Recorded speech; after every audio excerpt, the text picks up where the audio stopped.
नमस्कार, दैनिक शिव टाइम में आप सबका स्वागत है। मैं रश्मि शर्मा, कैमरामैन शुभम भगत के साथ। वीडियो शुरू करने से पहले बताना ज़रूर चाहेंगे, ये बात अपनी जनता के समक्ष रखना चाहेंगे। बार बार हम ये अवेयरनेस देते हैं अपनी जनता को कि कहीं ना कहीं suicide is not a solution. आत्महत्या करना कहीं ना कहीं पाप तो है, गैर कानूनी भी और साथ ही साथ पाप भी है। जिस भगवान ने आपको ज़िंदगी दी है तो ज़िंदगी को जितना हो सके जिए, दूसरों के अच्छे कामों के लिए। सवाल बड़ा ये है कि अगर कोई भी परेशानी आती है, उस परेशानी का ज़रूर हल है। अपने माता पिता से, अपने दोस्तों के साथ परामर्श कर सकते हैं, या कहीं ना कहीं अपने आप को, अपनी एनर्जी को ऐसी जगह डाइवर्ट कर सके ताकि आपकी ये जो नकारात्मक सोच है उसे बदल सके आप। क्योंकि दूसरों के लिए अपनी ज़िंदगी, ये नहीं कि अपने लिए जी जाए ज़िंदगी, तब है आप दूसरों के लिए जी जाए। बार बार हम कहते हैं, कई बार युवा पीढ़ी हमारी, काफ़ी बार हमने सुना कि छोटी छोटी आयु में अपने यानी कि सुसाइड कर लेते हैं, या कहीं डिप्रेशन का कारण होता है या किसी और वजह का कारण, घर में तनाव की वजह से अपने आप को, अपनी जान यानी दे देते हैं। तो कहीं ना कतई सही नहीं है। ऐसी चीज़ों से हमें दूर रहना चाहिए। समाज में एक अच्छा मैसेज देना चाहिए, क्योंकि आप लोग तो आत्महत्या कर लेते हैं, इस दुनिया से चले जाते हैं, पर सवाल बड़ा ये, जिस माता पिता ने आपको पाल पोस पर बड़ा किया, उन्हें आप जीते जी मार जाते हैं। ये बड़ा सवाल रहता है हमारी युवा पीढ़ी के लिए। क्योंकि देखा जाए तो आज के दौर में चाहे हालात कैसे भी हों, परिस्थितियाँ कैसी भी हों, पर सवाल ये है कि अपनों के साथ हम दूसरों को क्यों परेशानी में लाए।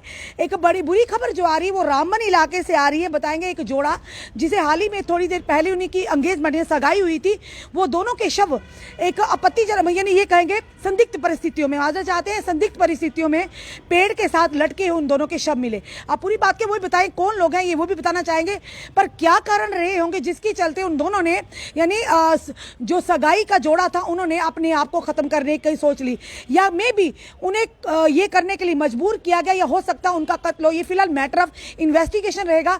पूरी क्या सच्चाई वो तो पुलिस निकालेगी। फिलहाल ये बताएंगे पूरी बात। बनिहाल के इलाके में नए जो कि एक कपल, यानी कि अंगेज कपल, जो कि जिनकी सगाई हुई थी, उन्हें अपने घर के पास जो कि एक पेड़ के साथ उनकी जो शव थे वो लटके हुए मिले। अब बताएंगे ये जो व्यक्ति था, जिसका नाम था अमरीश सिंह, उम्र थी 26 साल, और ये रेजिडेंट था जरनाल पंचाल का। और जो महिला थी जिसके साथ उनकी सगाई हुई थी, इसका नाम था सपना देवी, 20 साल उसकी उम्र थी, और ये बरथ्याल पंचाल की थी, डिस्ट्रिक्ट रामबन की। और इनकी जो बॉडियाँ थी वो वही, ये कहेंगे संदिग्ध परिस्थितियों में इनके जो शव मिले हैं। और साथ ही साथ बताएंगे कि आखिर संदिग्ध परिस्थितियों मिले, कारण कुछ भी हो सकता है, पर अगर वाकई उन्होंने सुसाइड किया है तो सवाल ये बड़ा है कि सुसाइड दोनों ने क्यों किया। यानी कौन सी ऐसी बात हुई कि उनकी एंगेजमेंट हो चुकी थी, दोनों की आपस में सगाई हो चुकी थी, उसके बाद ऐसे क्या हालात हुए जिसके चलते उनका शव वहां पर मिला है। और फिलहाल ये कहेंगे मैटर जांच का विषय रहेगा। पर सबसे बड़ी बात, और ये कहेंगे जो कि जिस परिवार के जो बेटा या बेटी थे, आप खुद सोचिए कि आपके इस कदम से अगर वाकई वो सुसाइड बाद में निकलता है, तो आपके इस कदम से अपने माता पिता को आपने जीते जी उन्हें मार दिया है। यानी क्या क्या सोच रहे होंगे कि जिन बच्चों को हमने मिलाने का प्रयास किया, या आने वाले समय में किसी के यानी कि खुशी का माहौल होगा, उस घर में किस तरह से मातम छाया होगा। फिलहाल ये भी कहेंगे कि काफ़ी सारे सवाल इस तरह की, जब संदिग्ध परिस्थितियों में शव मिलते हैं तो काफ़ी सारे सवाल खड़े हो जाते हैं। क्या वो सुसाइड ही था, क्या वो कत्ल था, या किसी और की साजिश थी? फिलहाल ये मैटर ऑफ इन्वेस्टिगेशन रहेगा। हम अपने से कुछ भी नहीं कह सकते, पर ये कहेंगे कि उन दोनों परिवारों के लिए दुखित खबर है कि जिनकी हाल ही में कुछ देर पहले ही जिनकी सगाई हुई थी, वो दोनों लोगों, लड़के और लड़के के शव जो है मिले हैं घर के पास से ही। आखिर किन हालातों में उनकी जान गई, किन हालातों में उन्होंने खुदकुशी की, ये तो फिलहाल पुलिस ही जांच करके सामने जो सच है वो लाएगी। फिलहाल अभी तक की जो बड़ी खबर हम बताएंगे, रामबन से आ रही है और पुलिस ने मामला दर्ज कर लिया है, पर जांच शुरू है, और जांच में क्या निकल कर आएगा, जो भी तथ्य आएंगे हम आप तक जरूर लाएंगे। फिलहाल ये जाते जाते जरूर कहेंगे कि अगर कोई भी, क्योंकि आए दिन आप देखते हैं सुसाइड के केसेस सामने आते हैं, अपने युवाओं के लिए, युवतियों के लिए जरूर कहेंगे कि आप लोग ये कदम तो उठा देते हैं बिना सोचे समझे। अपने माता पिता का, अपने परिजनों का जरूर सोचिए कि उन्होंने क्या बिगाड़ा, उनको क्यों इस गम में डालेंगे।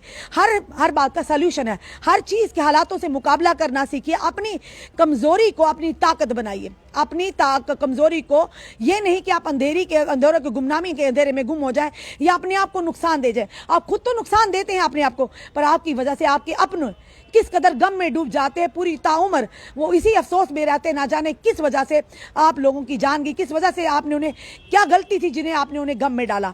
तो अपने युवा युवतियों से निवेदन करेंगे कि हर चीज़ का एक हल है, everything is possible in this world, ये कहावत और सही भी है। इस दुनिया में हर कुछ है, हो सकता है, हर कोई चीज़ मुमकिन है, कोशिश करने की ज़रूरत है।